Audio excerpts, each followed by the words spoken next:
My mother adjusted her pearls and calmly explained that I wasn't aesthetic enough for Thanksgiving dinner, never suspecting that her obsession with a picture-perfect holiday would eventually end in handcuffs.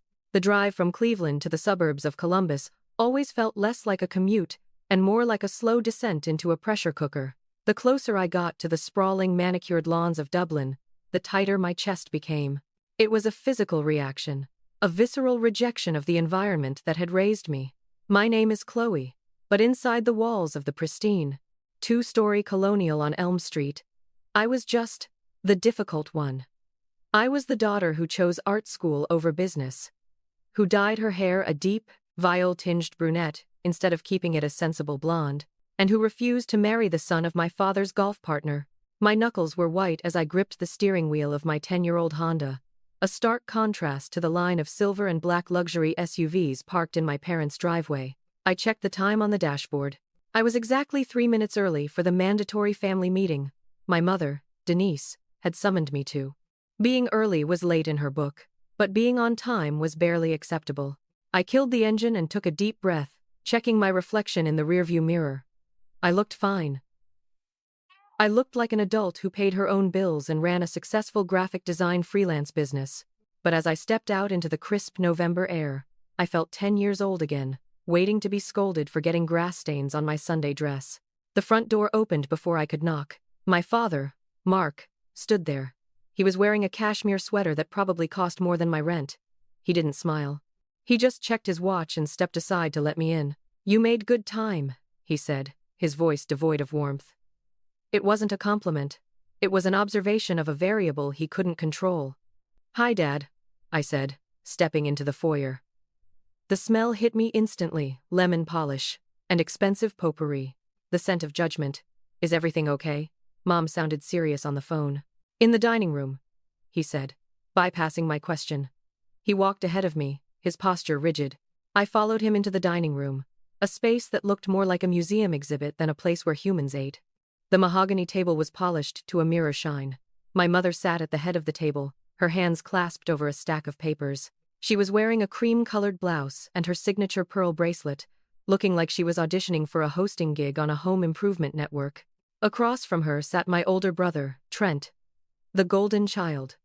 He was leaning back in his chair, scrolling on his phone, looking bored. When I entered, he glanced up and gave me a smirk that made my skin crawl. It was the same smirk he'd worn when we were kids, right after he'd broken a vase and blamed it on me. "Sit down, Chloe," Mom said, gesturing to the seat opposite Trent. She didn't ask how my drive was. She didn't ask how my work was going. She just pointed. I sat. The silence stretched out, heavy and suffocating. I looked from Mom to Dad to Trent. "So," I started, trying to keep my voice steady. "What's the meeting about? Is someone sick?" Mom let out a short, airy laugh, as if the idea of illness was too pedestrian for us. "No one is sick, Chloe. We're here to discuss logistics. Specifically, the logistics of the upcoming holiday season." She slid a heavy, cream-colored envelope across the polished wood. It stopped right in front of me. I looked down. It was beautiful, heavy cardstock, embossed gold lettering, professional calligraphy. I reached for it, confused. "An invitation? For Thanksgiving?" "Open it," Trent said, his voice dripping with amusement. I slid a finger under the flap and pulled out the card. I read the text, my brow furrowing. It was an invitation to an exclusive Thanksgiving gala at the country club my parents belonged to. It listed the menu, the dress code, black tie, and the guest list. My name wasn't on it. I looked up, confused. "I don't understand. This is for the club?" "It's for the family," Mom corrected, smoothing the tablecloth with a manicured hand. "Since this year is a milestone year for your father's firm, and Trent is bringing his new fiancée, heavy emphasis on fiancée, we decided to elevate the celebration." "Okay," I said slowly. "So, we're going to the club?" Dad cleared his throat. He wouldn't meet my eyes. He was staring at the centerpiece, a perfectly arranged bowl of wax fruit. "Not we, Chloe." The air left the room. "Excuse me?" "We decided," Mom said, her tone as casual as if she were discussing the weather, "to keep Thanksgiving to family only this year." I stared at her, my brain struggling to process the sentence. "I am family. I'm your daughter." Dad finally looked up, but his eyes were cold, hard flint. You drifted too far, Chloe. You chose your own life in Cleveland. You chose your lifestyle. We need unity this year. We need to present a cohesive front for the firm and for Trent's future in-laws. We need perfection, not chaos. Chaos? I repeated, my voice rising slightly. I have a job. I have an apartment. I pay my taxes. How am I chaos? It's the whole vibe, sis. Trent chimed in, leaning forward. Look at you. The dark hair. The clothes. It's moody. It brings the room down.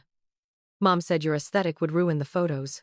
And frankly, we don't want to spend the whole dinner explaining why you aren't married yet, or why you're doing art for a living. I felt like I'd been slapped. It wasn't just the exclusion, it was the cruelty of it. They had called a meeting, made me drive 2 hours, just to hand me a physical representation of my rejection. You called me here to tell me I'm not invited to Thanksgiving because I don't match the decor? I asked, my voice trembling with a mixture of rage and heartbreak. We thought it would be better to tell you in person, Mom said, acting as if she were doing me a favor. We didn't want you showing up and making a scene when you realized you didn't fit in. I looked at the invitation again. The Bennett family. That was us. That was supposed to be me. You're serious, I whispered. Dead serious, Dad said. Trent's fiancé comes from a very prominent family. We can't afford any awkwardness. I stood up. The chair scraped loudly against the floor, the only unscripted noise in the house. I looked at them, my father, who valued his reputation over his child, my mother, who valued a photo op over my feelings, and my brother, who enjoyed my pain as if it were a spectator sport. I am family, I said again, though I knew the words meant nothing to them. Then act like it, Dad shot back. Conform. Fix yourself. Until then, you're a liability. I didn't cry. I refused to give them that satisfaction. I didn't yell, because that would just prove I was the chaos they claimed I was. I simply turned around and walked out of the dining room. Chloe, wait! Mom called out, but not to stop me. Don't forget to take your winter coat from the closet. I don't want it cluttering the space. I grabbed my coat and walked out the front door, slamming it shut behind me. I marched to my car, my vision blurring not with tears, but with a red-hot fury I had never felt before. I drove away from the perfectly manicured lawn, the perfect house, and the perfect family that had just cut me out like a tumor. I drove the 2 hours back to Cleveland in silence. No radio, no podcasts. Just the sound of the wind and the roaring of my own blood in my ears. I swore to myself that I would never speak to them again. I was done. They wanted me gone? Fine. I would disappear. But the universe, it seemed, wasn't done with the Bennetts yet. 3 days later, I was sitting on the floor of my apartment in Cleveland, trying to focus on a logo design for a client, when I heard the mail slot clatter. I walked over and scooped up the pile of bills and flyers. Buried in the stack was a thick envelope from the Franklin County Recorder's Office. I frowned. I didn't own property in Franklin County. I ripped it open, expecting a mistake or perhaps a forwarded document from my parents. Inside was a notice of recorded transfer. My eyes scanned the legal jargon, my heart beginning to hammer against my ribs. It was a deed transfer. A property had been signed over. Property description: 144 Pine Ridge Lane, Hocking Hills. I gasped, dropping the paper. That was Grandma's cabin. My grandmother, the only person in that family who had ever loved me unconditionally, had left that cabin to me in her will. But because of a complex trust arrangement overseen by my father, the title hadn't officially transferred to my name yet. It was supposed to happen when I turned 26, which was next month. I picked the paper back up, my hands shaking violently. Grantor, Chloe Bennett. Grantee, Trent Bennett. I scanned down to the bottom of the page. There, in black ink, was my signature. But I hadn't signed it. I had been in Cleveland. I hadn't seen my parents in months before the disastrous meeting. They had forged my signature. They had stolen the one thing Grandma had left specifically for me, the one place I felt safe, and given it to Trent. The rejection at Thanksgiving wasn't just about aesthetics. It was a distraction. It was a way to push me out, to make me go no contact so I wouldn't notice what they were doing behind the scenes. I stood up, the paper crumping in my fist. The sadness vanished, replaced by a cold, sharp clarity. They thought I was weak. They thought I was just the artsy failure who would cry and fade away. They were wrong. Have you ever had a family member who cared more about their public image than their own flesh and blood? There are thousands of people reading this right now who have been treated like garbage by the people who were supposed to protect them. If you have ever felt the sting of betrayal, or if you are sick of toxic families getting away with everything while the good people suffer, you need to like this story right now. Subscribe, so you don't miss a single second of the karma that is coming their way. And comment below. Family is who treats you right. If you're watching from the US, UK, Canada, or Australia. Let's show the algorithm that we stand with the underdogs. The cabin wasn't just wood and glass to me. It was the only place where I didn't have to suck in my stomach or pretend to care about the stock market. Grandma had bought it decades ago, a hidden gem tucked away in the Hocking Hills, surrounded by waterfalls and hemlocks. She used to tell me, "Chloe, the world is loud, but the woods are honest. This will be yours one day, so you always have a place to hear yourself think." Now, looking at the forged document, I realized my parents hadn't just stolen property. They had stolen my sanctuary. And they had given it to Trent. A man who thought camping was a hotel without room service. I didn't call my parents. I didn't scream into the void. I grabbed my phone and dialed the one person I knew would hate this as much as I did, Marina. Marina and I had gone to art school together. While I went into graphic design, she had pulled a hard pivot into law. My parents had met her once at my graduation. They saw her nose ring and the intricate sleeve of tattoos running down her left arm and immediately dismissed her as trashy. They had no idea she had graduated top of her class and was now a pit bull for a boutique litigation firm in downtown Cleveland. "Get over here," she said the moment I told her what I was holding. "Bring the papers, bring coffee, don't talk to anyone." 40 minutes later, I was sitting in her office. It was a chaotic mess of case files and abstract art, my kind of place. Marina spread the documents out on her desk, her eyes scanning the lines with laser focus. She didn't look like a typical lawyer in her leather jacket and combat boots, but when she worked, she was terrifyingly sharp. She traced the signature at the bottom of the deed transfer. "Chloe, look at this loop on the C. You don't loop your C's like that. You slash them." "I know," I said, my voice tight. "I was in Cleveland that day. I have receipts. I was at the dentist in the morning, and a client meeting in the afternoon." Marina leaned back, crossing her arms. A dark, predatory smile played on her lips. "This isn't just a civil dispute, Chloe. This is fraud, forgery. Depending on the value of the property, we are looking at a substantial felony. They transferred a deed without the owner's consent." "They think I won't do anything," I said, realizing the depths of their arrogance. "They think I'm just the difficult daughter who will pout and let them have their way because I'm scared of confrontation." "That's their mistake," Marina said, tapping a pen against the desk. "They're banking on you acting emotionally. They expect a text, a call, a scream. They want you to blow up so they can paint you as the unstable one. If you call them now, they'll spin a story, cover their tracks, or guilt trip you into signing a retroactive agreement." She looked me dead in the eye. "Here is your instruction. And it is the hardest thing I will ever ask you to do. Do not contact them. Do not answer their calls. Do not post vague quotes on Facebook. You are going to go completely dark." "Let them think they got away with it?" I asked. "No," Marina corrected, pulling a fresh legal pad toward her. "Let them get comfortable. We file the challenge quietly. We gather the evidence. And we let them walk right into the trap they built for themselves. Thanksgiving is in 2 weeks. Let them have their fancy dinner. Let them think they've won. Because when we drop the hammer, I want them to be smiling right up until the moment it hits." I nodded, a cold resolve settling in my chest. "Okay." Radio silence. "Good," Marina said, picking up her phone. "Now go home, eat something, and get ready for the show."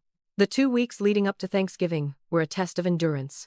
Every instinct I had screamed at me to drive down there and confront them, to wave the forged deed in their faces. But I held the line. Marina filed the paperwork with the court, a silent missile locked onto their coordinates, timed to detonate after the holiday. I watched their lives unfold through the glass of my phone screen.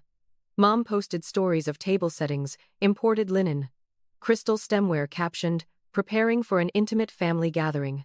Number blessed number, circle of trust."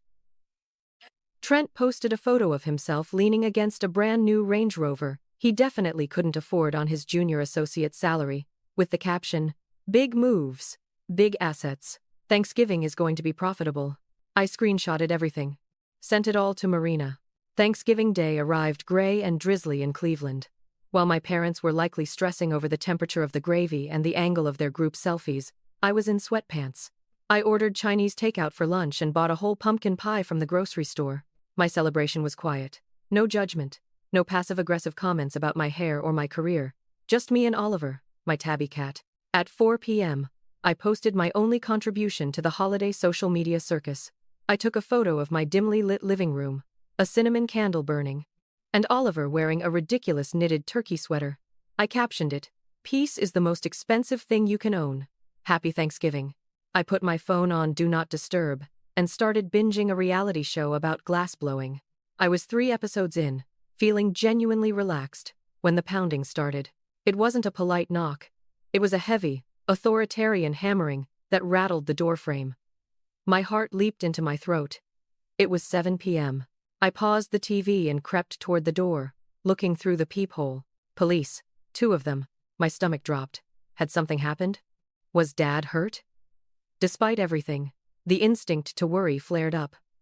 I unlocked the door and opened it. "Chloe Bennett?" the taller officer asked. He looked tired and serious. "Yes? Ma'am, we received a distress call from a residence in Dublin. Your parents, Mark and Denise Bennett, reported that you were currently on their property, banging on their windows, screaming threats, and attempting to break down the back door." I stared at him. The sheer absurdity of it made my brain short-circuit. Then, a bubble of laughter rose up and escaped. "I'm sorry," I choked out, actually laughing. "I'm trying to break into their house in Dublin, officer. That's 2 hours away." The officer frowned, his hand resting near his belt. "You haven't been to Dublin today?" "I haven't left this apartment since yesterday," I said, stepping back to let them see my undeniable couch potato setup. "You can check the building's security cameras. You can check the GPS on my phone. My car hasn't moved. The engine is stone cold." The officers exchanged a look. They checked my ID. One of them went down to the lobby to check the footage with the doorman. He came back 5 minutes later, looking annoyed not at me, but at the situation. "She's been here all day," the second officer confirmed. "Footage shows her picking up a DoorDash order at 1 p.m., but she never left the building." The tall officer sighed, closing his notebook. "We apologize for the disturbance, Miss Bennett. It seems we were given inaccurate information." "Why would they do that?" I asked, though I knew the answer. They wanted to create a paper trail. They wanted a police report saying I was unstable and violent, just in case I challenged the deed transfer later. The officer looked at me, his expression softening. He hesitated, then stepped a little closer, lowering his voice. "Look, I shouldn't say this," he murmured, "but when we took the call, your parents sounded frantic. Usually, with false reports, people sound angry or vindictive. Your folks? They sounded terrified." I frowned. "Terrified of me?" He shook his head slowly. "No. They knew you weren't there. They were using you as an excuse to get us to the house quickly. They were scared, but not of you. They seemed scared that something was about to get out." He tipped his cap and walked away, leaving me standing in the hallway, the chill of his words seeping into my bones. Something was about to get out. What the hell were they hiding? I didn't sleep. I spent the night staring at the ceiling, the officer's words replaying on a loop. They seemed scared that something was about to get out. My phone buzzed against the nightstand at 5:45 a.m. It was Marina. "Wake up," she said, her voice crisp and devoid of morning grogginess. "Put on your best. I'm a stable, contributing member of society outfit. We have to go to the courthouse. Now." I sat up, rubbing my gritty eyes. "What? Marina, it's Black Friday. Is the court even open? Emergency docket. And yes, for what they pulled, a judge is listening," she snapped. "I just got a notification. Your parents didn't just call the cops for a wellness check, Chloe. They filed for an emergency temporary restraining order against you late last night, claiming you were violent and mentally unstable. They're trying to build a record so that when you challenge the deed transfer, they can say, 'Oh, poor Chloe is off her meds and imagining things.'" My blood ran cold. They were weaponizing the legal system to gaslight me out of my inheritance. "I'm coming," I said. "Meet me at the steps in an hour. And Chloe? Don't look like an artist today. Look like a shark." I raided my closet. I bypassed my usual oversized sweaters and paint-stained jeans. I pulled out a tailored black blazer I used for corporate client pitches, a crisp white button-down, and sharp ankle boots. I pulled my hair back into a severe, sleek bun. When I looked in the mirror, I didn't see the difficult daughter. I saw a woman who was done being the victim. I drove to the Franklin County Courthouse, the morning sun just beginning to burn off the frost. Marina was waiting by the entrance. She had covered her tattoos with a charcoal suit, her nose ring replaced by a tiny, almost invisible stud. She handed me a cup of black coffee. "Here's the play," she said, walking fast as we headed through security. "They think this hearing is just a formality to get their restraining order approved. They don't know I've filed a counter-motion regarding the deed fraud." The judge agreed to hear preliminary arguments on both because they are directly related to your mental state and their credibility. "So we're ambushing them?" "We're correcting the record," Marina smiled tightly. "With extreme prejudice." We entered the courtroom. It was mostly empty, save for the bailiff and a few clerks. And then, the double doors opened. Mark and Denise walked in. They looked wrong. My father, usually impeccable, looked like he hadn't slept. His tie was slightly crooked.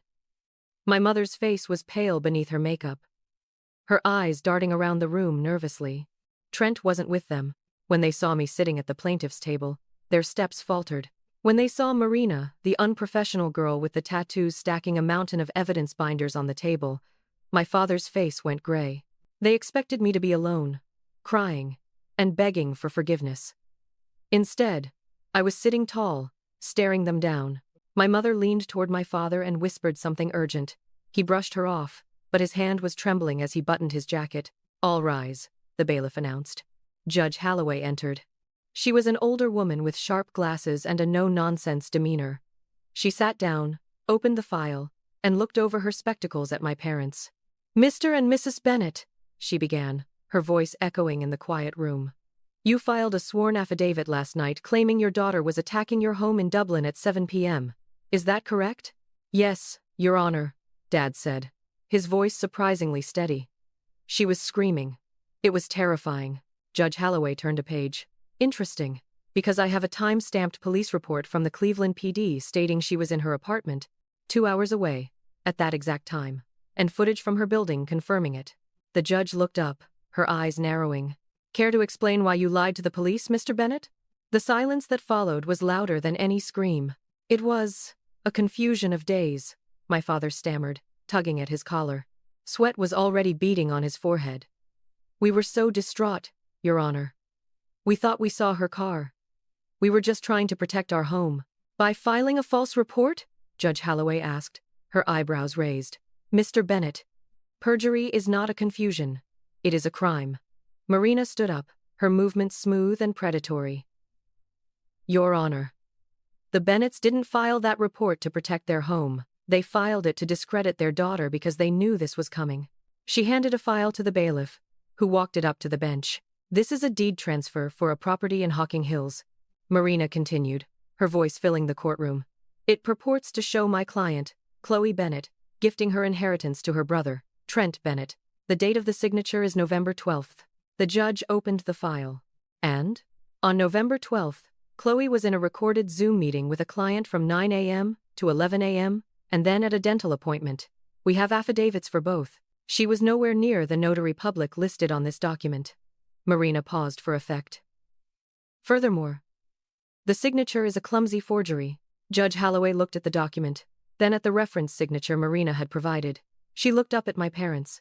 Her expression shifted from annoyance to cold anger. "Mr. Bennett," the judge said, "did you forge your daughter's signature?" The room went silent. I watched my father. The arrogant, polished man who had dismissed me as chaos just 2 weeks ago was dissolving before my eyes. He looked small. We needed to. It was a family matter," he mumbled. "Stick to the story," my mother hissed. It was a whisper, but in the acoustic perfection of the courtroom, it sounded like a shout. "Mrs. Bennett, one more word out of turn and I will hold you in contempt," the judge snapped. She turned back to my father. "Why? Why risk a felony to transfer a cabin to your son? Is he homeless? Is he destitute?" "He needed the equity," Dad blurted out. "Mark," Mom gasped, grabbing his arm. "He needed the equity immediately." Dad's voice cracked, the dam breaking. "He had debts, gambling debts, crypto losses. I don't even know what all of it was. The loan sharks were calling the house. Denise! They were threatening to show up at the club. I sat frozen. The golden child? The football captain? Trent was in debt to loan sharks? So, the judge said, leaning forward. You forged your daughter's signature to transfer her property to your son, so he could use it as collateral for a loan. We were going to pay it back, Dad cried, looking desperate. Trent just needed a bridge loan, a private lender. They wouldn't give it to him without hard assets. The cabin was the only thing unencumbered. We were going to buy it back before Chloe ever noticed. You mortgaged my inheritance to pay for Trent's mistakes, I asked, my voice trembling. The perfect family narrative shattered right there on the courtroom floor. It wasn't about aesthetics. It wasn't about unity. It was about liquidity. They had cut me out of Thanksgiving not because I was embarrassing, but because they couldn't look me in the eye while they robbed me to save their precious son. Twist number 2, Marina whispered to me, scribbling furiously on her pad. And it's a big one. The judge slammed her gavel down, the sound like a gunshot. This hearing is no longer about a restraining order. I am ordering a full investigation into this transfer. The deed is frozen. And Mr. Bennett, I strongly suggest you find criminal counsel. Now. The gavel's echo seemed to hang in the air long after the judge had left the bench. My father slumped into his chair, head in his hands. A portrait of a man whose carefully constructed reality had just imploded. My mother stood frozen, her eyes wide, staring at the empty space where the judge had been, as if waiting for a director to yell, "Cut!" and reset the scene. Marina closed her binder with a sharp snap. "Come on," she said softly. "Let's go before they try to talk to you." We walked down the center aisle, the sound of our heels clicking against the floor the only noise in the room. I felt a strange cocktail of emotions. Vindication, sure. But also a deep, hollow sadness. I hadn't just won a legal battle. I had watched my parents destroy themselves. We pushed through the heavy double doors into the hallway. The fluorescent lights hummed overhead. That was intense, Marina said, checking her phone. I'll file the motion to permanently secure the deed immediately. The criminal investigation is out of our hands. But honestly, Chloe, they might be looking at real time. Or at least heavy probation. And massive fines. Chloe! The voice was shrill and desperate. I stiffened. My mother was hurrying down the hallway after us, her heels clacking unevenly. My father trailed behind her, looking like a ghost. Don't engage, Marina warned under her breath. But Mom was fast. She reached out and grabbed my wrist, not hard, but with a frantic, clinging desperation that made my skin crawl. Her perfect hair was slightly mussed, her lipstick smudged at the corner of her mouth. "Chloe, please," she whispered, her eyes darting around to see if anyone was watching. "You have to tell the judge it was a misunderstanding. You have to drop this." I looked down at her hand on my wrist. The pearl bracelet she wore was the same one she'd adjusted while telling me I wasn't invited to Thanksgiving. "A misunderstanding," I repeated, my voice flat. "You stole from me. You tried to frame me for a break-in. You mortgaged my future for Trent's gambling problem. He's your brother," she hissed, tears welling in her eyes. "If this investigation goes forward, your father could lose his license. The firm. Our reputation. Everything we've built. You could ruin us." I looked her dead in the eyes. I saw the fear, but I also saw the narcissism. She wasn't worried about me. She wasn't sorry for what they did. She was sorry they got caught. "I didn't do this," I said, pulling my wrist free from her grip. "You did this yourselves." She stood there, hand suspended in the air, mouth agape. I turned and walked away. I didn't look back. I walked out of the courthouse, into the cold November air. And for the first time in my life, I felt completely free of them. A week passed. The silence from Dublin was deafening. No calls, no texts. Marina told me their lawyer had advised them to cease all contact. Trent had gone dark on social media, no more photos of luxury cars or vague hustle culture quotes. I was starting to feel like my life was my own again. I went back to work. I painted. I slept. But the universe wasn't done with the Bennett family secrets. On a Tuesday afternoon, I checked my mailbox. Amidst the flyers and bills sat a plain white envelope. No return address, no stamp. It had been hand-delivered. I carried it upstairs, a strange knot forming in my stomach. I sat on my couch and tore it open. Inside was a single photograph. It was grainy, taken from a distance, but the subjects were clear. It was Trent, He was standing next to my cabin shaking hands with a man I didn't recognize. The man was older, wearing a heavy trench coat, and he wasn't smiling. I turned the photo over. Scrawled on the back in shaky black ink were 7 words. Ask him why he really needed the loan. I stared at the handwriting. It wasn't my mother's. It wasn't my father's. Who sent this? And what did it mean? I grabbed my phone. The story wasn't over. It was just beginning. I didn't wait. I drove straight to Marina's office, the envelope burning a hole in my passenger seat. When I burst in, she was on a call. But one look at my face made her hang up immediately. What happened? She asked, already reaching for the envelope. I slid the photo onto her desk. This was in my mailbox. No return address. Just this. Marina picked up the photo, her eyes narrowing behind her glasses. She studied the man in the trench coat standing next to Trent. She flipped it over and read the inscription. Ask him why he really needed the loan. Creepy, she muttered. But effective. Do you know who this guy is?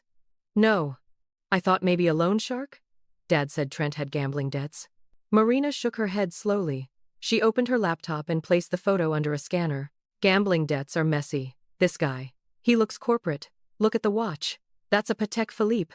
Loan sharks don't usually wear $50,000 watches while breaking kneecaps in the woods. She ran the image through a facial recognition database she subscribed to for her firm's background checks. A progress bar spun on the screen for an agonizing minute. Then, a match popped up. Subject: Elias Vane. Occupation: private forensic accountant. Consultant. Status: license revoked. 2021. Marina let out a low whistle. Well. This changes the flavor of the tea. Who is Elias Vane? I asked, leaning over her shoulder. He used to be a legitimate auditor for big firms, Marina explained, typing furiously. Then he got caught selling information. He finds discrepancies in company books, embezzlement, fraud, tax evasion, and instead of reporting it, he blackmails the executives. He's a professional hush money collector. I stared at the screen, the pieces clicking together in my mind with a sickening thud. Dad said Trent needed the loan for gambling debts, I said slowly. But if Trent was dealing with Vane, that means Trent didn't lose his own money. It means Trent stole money. Marina finished for me, her eyes wide. And not from a casino. From somewhere Vane would have access to audit. The firm, I whispered. My father's architectural firm. The one he valued above everything else. Marina nodded, her face grim. If Trent was skimming off the top of the family business, and Vane found out, he would demand a payout to keep quiet. A massive one. If that got out, your father loses his license, the firm collapses, and Trent goes to prison for corporate theft. So the cabin? The cabin wasn't to pay off a bookie, Marina said. It was to buy Vane's silence. Your parents weren't just protecting Trent's credit score. They were covering up a felony to save the company's reputation. The realization hit me like a physical blow. The perfect family wasn't just dysfunctional. It was a criminal enterprise held together by fraud. They were willing to sacrifice my inheritance to cover up Trent's crime, I said, my voice shaking with rage. And someone knows, Marina said, tapping the photo. Whoever sent this knows exactly what Trent did. And they want you to know too. Why? Because, Marina said, turning to me with a sharp grin. Vane isn't the only shark in the water. Someone else is circling. And I think it's time we found out who your secret admirer is. She picked up the envelope. There's no return address, but look at the postmark. It wasn't mailed from Columbus. It was mailed from Hocking Hills. The cabin, I said. Someone is out there, Marina said. And they're waiting for you. We arrived in Hocking Hills just as the sun was beginning to dip below the tree line, casting long, skeletal shadows across the road. The woods, usually my sanctuary, felt ominous today. We didn't pull into my cabin's driveway. Instead, we drove 100 yards further down the gravel road to a small, weathered A-frame house. This belonged to Silas, a Vietnam vet and retired park ranger who had been my grandmother's closest friend. If anyone had been watching my property close enough to take a photo, it was him. Marina parked her car, and we stepped out into the biting cold. Before we even reached the porch, the front door creaked open. Silas stood there, wrapped in a flannel coat, holding a mug of coffee. He didn't look surprised. Took you long enough, he grunted, gesturing for us to come inside. The inside of Silas's house smelled of wood smoke and old paper. He sat us down at his kitchen table and slid a folder across the surface. "I figured you'd come once you saw the picture," Silas said, his voice gravelly. "Your grandma. She would have burned that cabin down before she let that boy have it." "Did you take the photo, Silas?" I asked. He nodded. "I saw Trent pull up 2 weeks ago. He wasn't alone. He had that man with him, the one in the fancy coat. I didn't like the look of him. Too slick for the woods. So I grabbed my camera. Old habits." "Did you hear what they were saying?" Marina asked, leaning forward. Silas let out a dry chuckle. "Didn't have to strain my ears. They were screaming at each other by the fire pit. Sound carries over the ravine." He looked at me, his expression darkening. "Chloe, your brother didn't borrow money to pay off gambling debts. He was paying that man to bury a report." My stomach tightened. "What report?" "I heard Trent yelling about the North Side project," Silas said. He was shouting, "I paid you to fix the audit. If the foundation cracks are in the final report, the city shuts us down." I froze. The North Side project was the crown jewel of my father's firm, a massive luxury apartment complex in downtown Columbus that was scheduled to open in January. It was the project that was supposed to secure the family legacy. The man laughed at him. Silas continued. He said, "The price just went up, Trent. Concrete doesn't lie, and neither do I unless you pay me double." That's when Trent started panicking. He said he'd get the deed to the cabin. Said it was the only asset he could liquidate without his father noticing immediately. I looked at Marina. Her face had gone pale. "It's not just embezzlement," Marina whispered. "It's criminal negligence. They cut corners on the foundation of a high-rise. Vane found out during a routine audit or consultation. He's been blackmailing Trent to keep the structural failure off the books. And my parents knew," I realized, the horror washing over me. When they found out about the loan, they must have found out why he needed it. They weren't just protecting Trent's reputation, they were protecting the firm from being sued into oblivion for building a death trap. Silas leaned back. "Your folks are sitting on a ticking time bomb, Chloe, and they sold your inheritance to buy the fuse." I stood up, my hands shaking. This was no longer just about a cabin or a Thanksgiving snub. People were going to move into that building in 2 months. Innocent people. "We have to stop them," I said. Marina was already pulling out her phone. "We're not just going to stop them, we're going to bury them." The drive back to Columbus was silent, but the air in the car crackled with kinetic energy. We weren't just fighting for a cabin anymore. We were holding the detonator to a bomb that could level my father's entire legacy. "I need to make a call," Marina said, her face illuminated by the dashboard lights. "I have a friend in the city inspector's office. If we file a formal tip about structural negligence, they can halt the occupancy permit for Northside. But we need more than hearsay from a sweet old man in the woods. We need them to admit it," I said, watching the highway markers blur past. "We need them to say it out loud." As if on cue, my phone buzzed. It was my mother. "Please come home. Just for 10 minutes.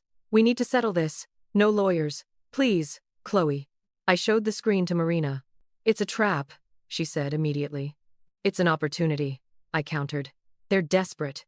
Their assets are frozen because of the deed investigation. If they can't access their money, they can't pay Vane. They're terrified the blackmailer is going to release the info because the checks stopped coming." Marina drummed her fingers on the steering wheel. "Okay. You go in. But you go in wired. I'll be in the car right outside. If things go south, I'm calling the police immediately." We pulled up to the house in Dublin 20 minutes later. It looked exactly as it had on the night I was uninvited from Thanksgiving, imposing, perfect, and cold. I walked to the door, my phone recording in my chest pocket. Dad opened it.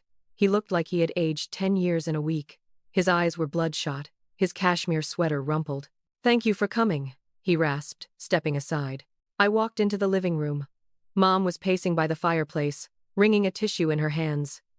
Trent was sitting on the sofa, head in his hands, shaking his leg nervously. "We can make a deal," Dad started, not offering me a seat. "Drop the fraud case. Release the hold on the cabin. We will transfer the title back to you legally in 6 months. We just need the liquidity now, please. Chloe, you're killing us." "Why?" I asked, keeping my voice steady. "Why do you need the money so badly? The lawyer fees can't be that high yet. It's complicated business debts," Mom said, her voice high and tight. "You wouldn't understand." "Try me," I said. I looked at Trent. Is it gambling, Trent? Or is it something else? Trent looked up, his face pale and sweaty. Just give us the cabin, Chloe. You don't know what this guy will do. What guy? I pressed. Elias Vane? The silence that sucked the air out of the room was absolute. My father stopped breathing. Mom froze mid-step. Trent looked like he was about to vomit.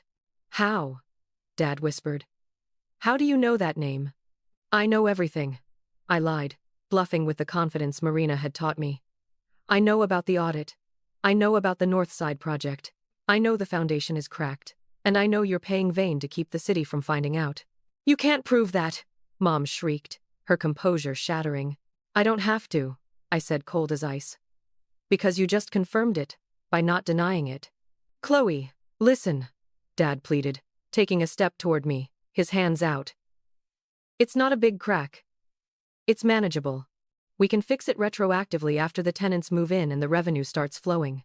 If the report comes out now, the bank pulls the funding. We lose the firm. We lose the house. We lose everything. So you're going to let families move into a building that might collapse just to save your reputation? I asked, feeling a wave of nausea. You aren't just thieves. You're monsters. We are your family, Mom screamed. No, I said, backing toward the door. You're criminals. And I'm done. Don't you walk out that door, Trent yelled, jumping up. If Vane releases that report, I go to jail. I put my hand on the doorknob. You should have thought of that before you stole my cabin. I opened the door and walked out into the night, the recording on my phone burning against my chest. I didn't just have a confession. I had the smoking gun. We didn't go home. We drove straight to the precinct where Marina's contact in the Major Crimes Division was waiting. I played the recording. Then I played it again. The detective didn't smile. He didn't offer coffee. He just picked up his desk phone and said 3 words. Get a warrant. The next morning, the sun rose over a different world. I watched it happen from the safety of Marina's living room, glued to the local news. Breaking news banners flashed across the screen in urgent red. Raid at Bennett Architecture. CEO and son in custody. The footage was shaky, shot from a helicopter circling the Northside construction site. Police cars and city inspection trucks swarmed the base of the luxury tower. Yellow tape was already being strung up, marking the site as a crime scene. Then, the camera cut to the ground level in Dublin. My parents' driveway, the one where I had been told I wasn't aesthetic enough to park, was filled with unmarked cruisers. I watched as my father, still wearing yesterday's clothes, was led out in handcuffs. He looked small, defeated, stripped of the arrogance that had defined him my entire life. Trent followed, his face hidden by a hoodie, flanked by 2 officers. And then, my mother. The woman who treated Thanksgiving like a performance. She wasn't wearing her pearls. She wasn't posing. She was weeping, shielding her face from the press, cameras flashing relentlessly. They were charged with fraud, grand larceny, and criminal negligence. The North Side project was condemned before it ever opened. Elias Vane was arrested at the airport trying to board a flight to the Cayman Islands. The perfect family hadn't just cracked. It had crumbled into dust. 2 months later, I sat on the porch of the cabin, a mug of hot cider in my hands. The air in Hocking Hills was crisp and clean, smelling of pine and damp earth. It was quiet. The legal battle was technically still ongoing, but the outcome was inevitable. My parents were looking at prison time. The firm was bankrupt.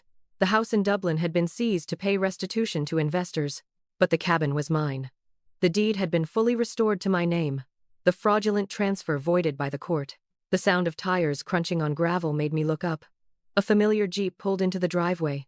Marina hopped out, carrying 2 grocery bags. Silas followed her, holding a toolbox. I brought supplies, Marina announced, marching up the steps. And by supplies, I mean wine and expensive cheese. And I brought a hammer, Silas grunted. That railing is loose.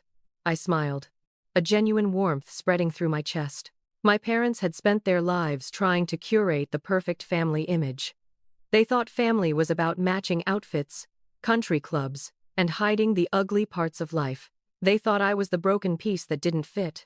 But as I looked at Marina unpacking the cheese, and Silas grumbling about wood rot people who had stood by me when I had nothing to offer but a fight, I realized the truth. I hadn't lost my family. I had finally found it.